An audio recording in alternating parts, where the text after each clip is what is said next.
No KKK, no fascist USA. No ICE. No KKK, no fascist USA. No ICE. No KKK, no fascist USA. No ICE. No KKK, no fascist USA. No ICE. No KKK, no fascist USA. No ICE. No KKK, no fascist USA. No KKK, no fascist USA. No ICE. No KKK, no fascist USA. Thank you everybody for coming out. I know it is extremely cold, but it is not as cold as it is in Minnesota. So thank you for coming out. We will be here probably for another hour or so. Sit close. If you need to warm up, my personal jacket's over here. Go grab it. My name is Chris Izor. I am an organizer with the Birmingham chapter of the Democratic Socialists of America, Birmingham DSA. We along with community members around the country, community members who have gathered here today, and community members who gathered this morning in Homewood, in Tuscaloosa this afternoon, are gathering in solidarity with the general strike in Minneapolis and St. Paul this morning. Let's hear that one more time. We are gathering in solidarity with the general strike against ICE occupation in Minneapolis and St. Paul. This is not the kind of action that happens overnight. This is the kind of action that has built off of the organizing that has happened for decades in Minneapolis and St. Paul and the Twin Cities in general. That is power. That is the working class exerting power to say no to the fascist incursion of so-called immigration customs enforcement, ICE, occupying Minneapolis and St. Paul, terrorizing communities, tearing families apart, and essentially turning Minneapolis into a federal occupation. Boo is right.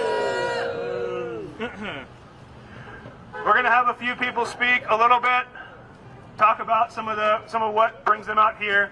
But first, let's get hyped a little bit, okay? When immigrants are under attack, what do we do? When immigrants are under attack, what do we do? What do we do? What do we do? When working class is under attack, what do we do? What do we do? What do we do? You may be wondering, if you're new here, you probably not y'all, but if you're, some people may be wondering or asking you, why care? Why care about Minnesota? Why care about Los Angeles being under an occupation? It's different there. It's not us. The same people that will say, you're not an immigrant, why care? You're not a black person, why care about over-policing? You're not homeless, why care about the destitute and the forgotten in our society? Are we here to say that we do care and that we stand with them? Will you fight alongside Minnesota as they fight against ICE? Will you say hell no to the ICE occupation of this country? All right, Landon with the Jewish Voice for Peace, come up here.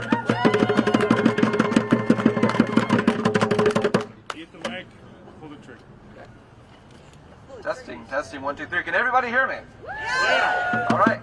My name is Landon or Mikael. I am from the Jewish Voice for Peace organization here in Birmingham.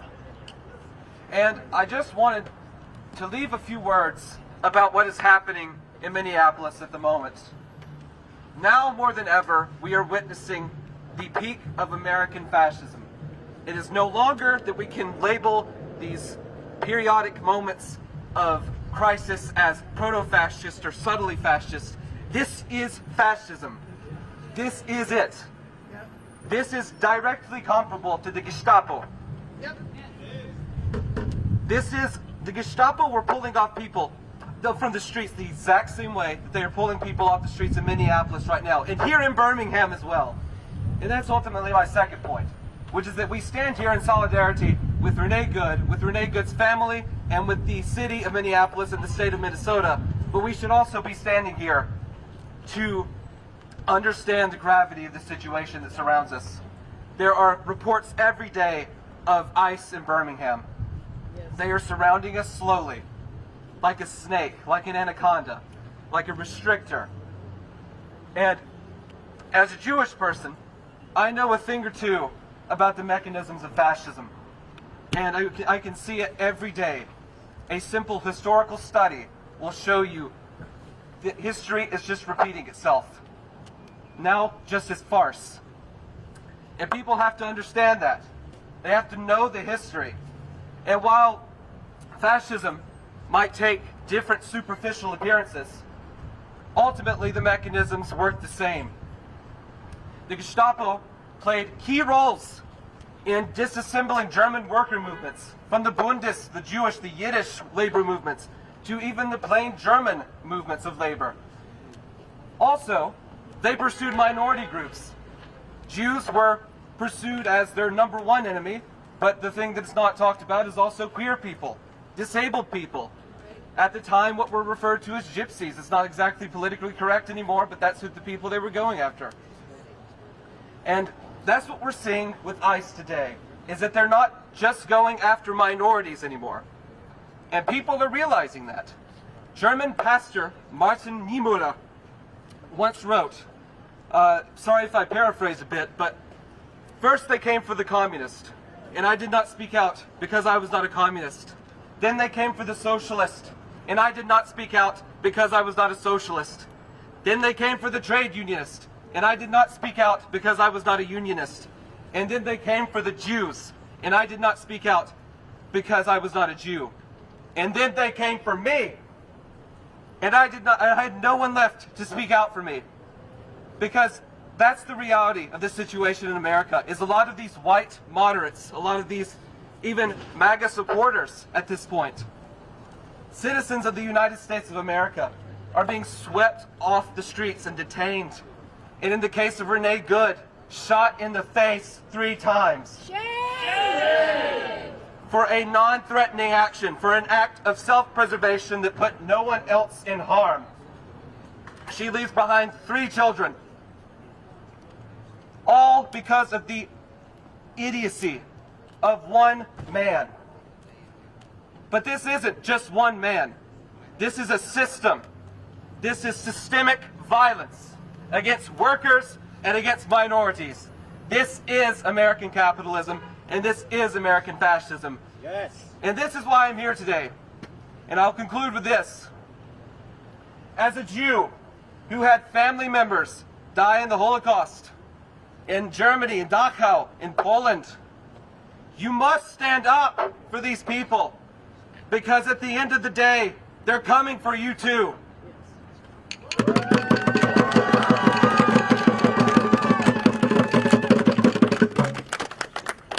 ICE! ICE! Off our streets! ICE! ICE! Off our streets!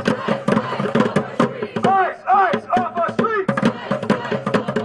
ICE! ICE! Off our streets! I wanted to read something that explains a little bit about what's happening from somebody who is seeing it live in Minneapolis. This is a report back from last week.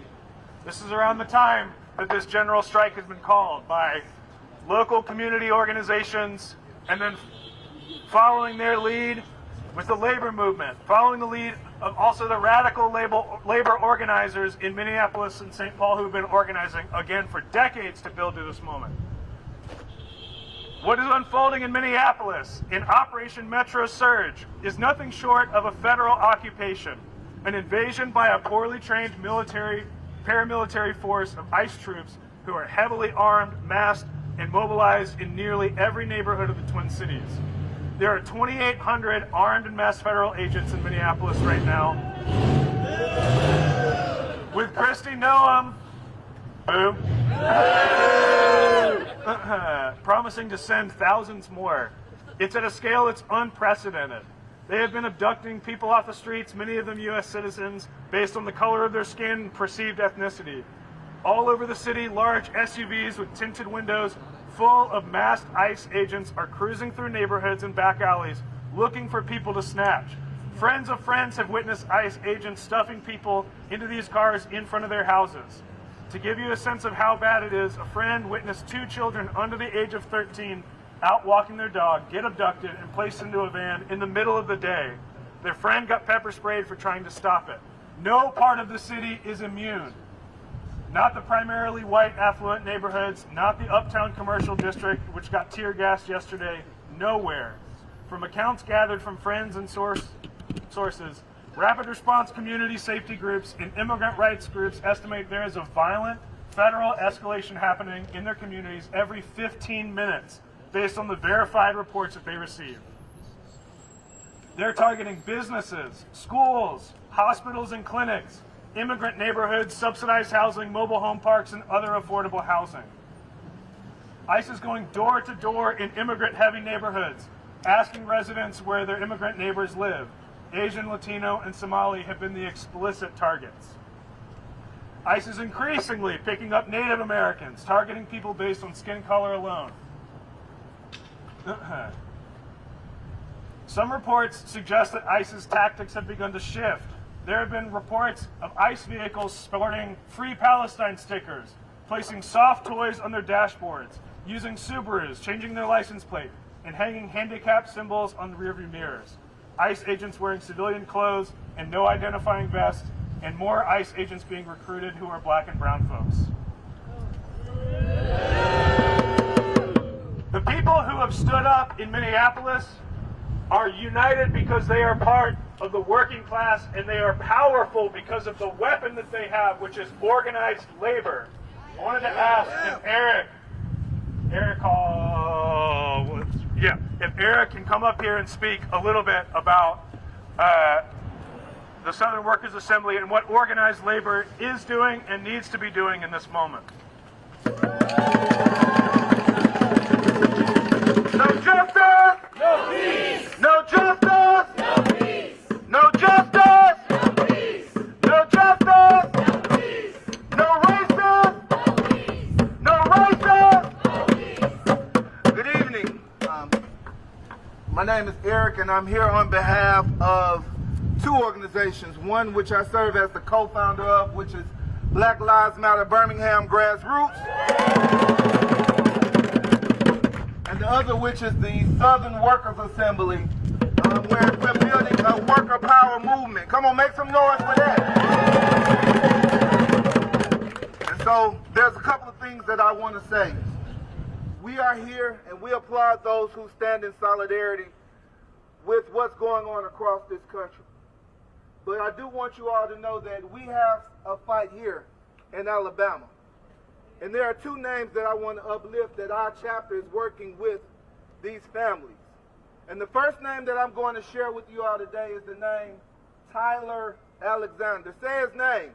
Tyler Alexander! Say his name. Tyler Alexander! Say his name. Tyler Alexander! And so just to tell you a little bit about who Tyler Alexander is, that's the young man that was killed at Amazon this week. All right, a 19-year-old young man whose mother is grieving, and she's demanding answers and justice for her young child who was killed while on break at work at Amazon facility. And so I'm bringing it up because of this. As Black Lives Matter, we stood in solidarity with those who were fighting for a union years ago.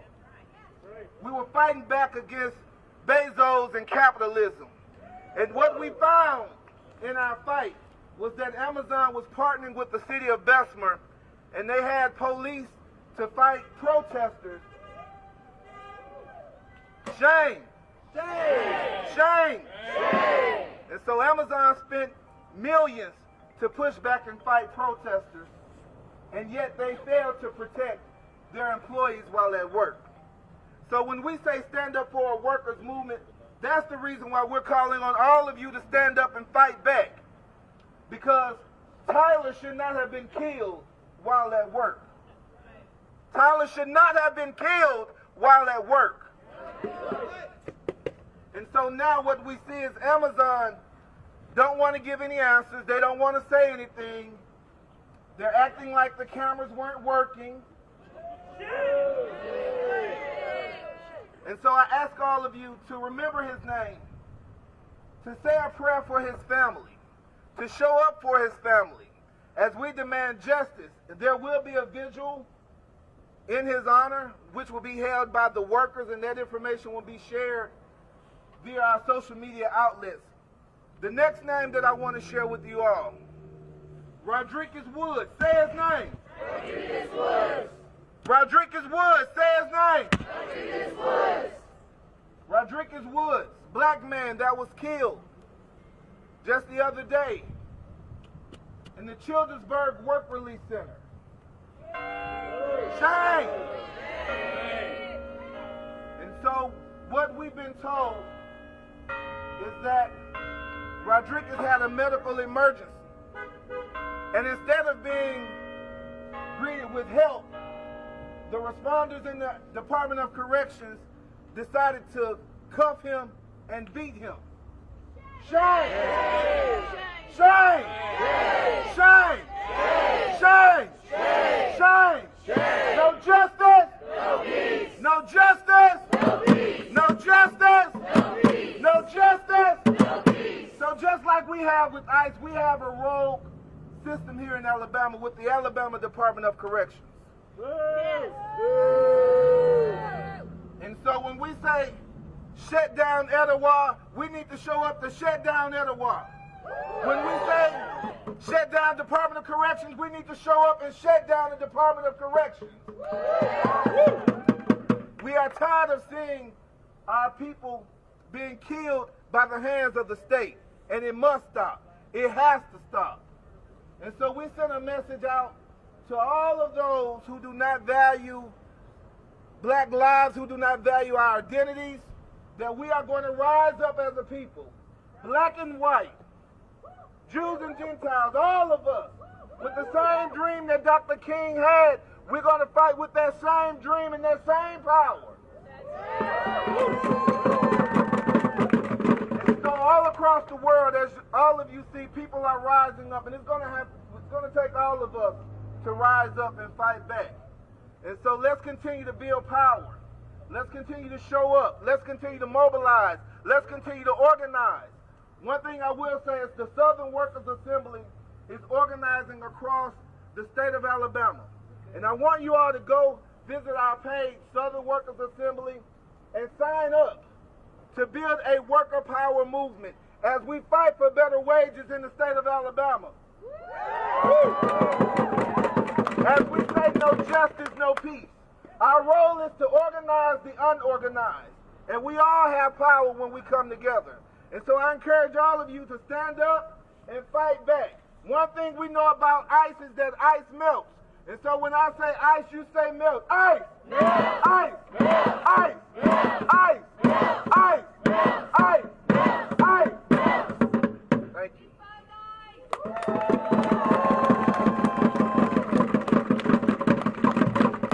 Ice out of Minnesota!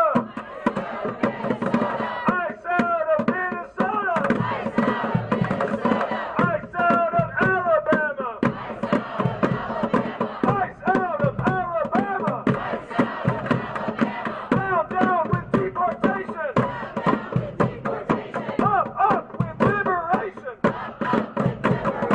Down with deportation! Up with liberation!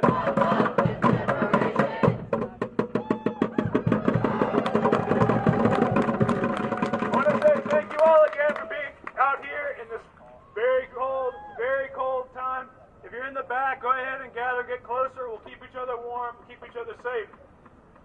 Diana. We're going to bring up Diana. Diana's a member of Birmingham DSA and an organizer in the Afro-Socialist and Socialist of Color Caucus in Alabama.